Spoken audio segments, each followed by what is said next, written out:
After years of torment and unanswered questions, peace has finally begun to return to the Langham family nearly 2.5 years after the tragic death of their matriarch, Christina, Fiona Noonan.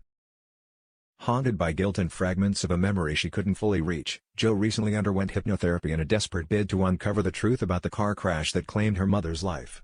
What she remembered changed everything. Through trembling lips, Jo recalled the horrifying moment another vehicle appeared driving on the wrong side of the road, forcing her to swerve and collide with a tree. The revelation shattered 2 years of silence and resentment. For the first time, Jo's sister Lacey believed her. Their long feud, fueled by grief, anger, and accusations that their father David had used his position as a police sergeant to bury the truth, finally ended. But now that the truth has surfaced, David's determination has reignited. Though hypnotherapy won't stand up in court, Jo's description of the other vehicle, a gray Mercedes with the letters C and M somewhere on the number plate, gives him something solid to chase. And David Langham is not a man who lets go once he has a lead. Cash delivers the news. The tech team has found a possible match. A gray Mercedes registered to Councillor Craig Wendell, a local politician from Red Gum Falls, the very area where Christina's car crashed.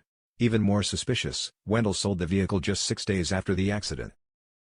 When David summons Wendell to Yabby Creek Station, the councillor arrives composed, polished, and evasive.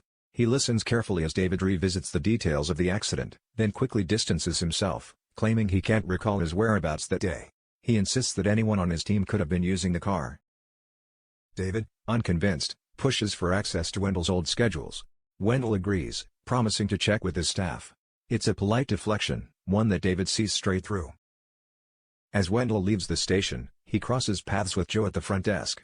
Their eyes lock, and in that moment, something in her gut twists. Fear. Recognition.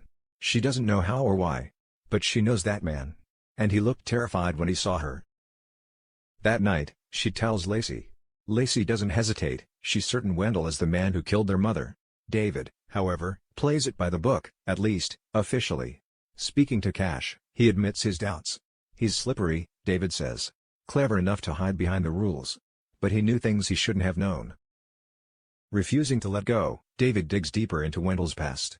Meanwhile, Lacey's patience snaps. She's tired of waiting for procedure and paperwork, and tired of her father's half-truths. She convinces Jo that the only way to uncover what David is hiding is to get inside his office. Together, the sisters stage a cruel deception. Jo fakes a panic attack, calling their father in a frenzy and begging him to come home. David drops everything and races back, only to find Jo completely alone, her attack over. His gut tightens, something isn't right. At that very moment, Lacey is at Yabby Creek, charming her way past Constable Bowman and straight into David's office.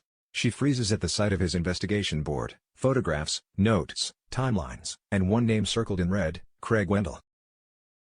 Pounding, Lacey takes a series of quick photos before slipping out unnoticed. But back at the station, David's world begins to crumble. A call comes through from Wendell's lawyer, a warning shot. David is to cease all contact with the counselor immediately. No evidence, no proof, and now, no permission to continue. Before David can even process the threat, his phone rings again. This time, it's the superintendent. Word has reached the top. David is ordered to shut down his private investigation into his wife's death. Officially, the case is closed. Unofficially, he's being told to stand down, permanently. As the line goes dead, David stands in silence, the walls closing in. For the first time in years, he's closer than ever to the truth. And yet, it's slipping through his fingers. But if there's one thing David Langham has proved, it's that he doesn't stop, not for orders, not for threats, and not even for the law. Because for him, this isn't just about justice. It's personal.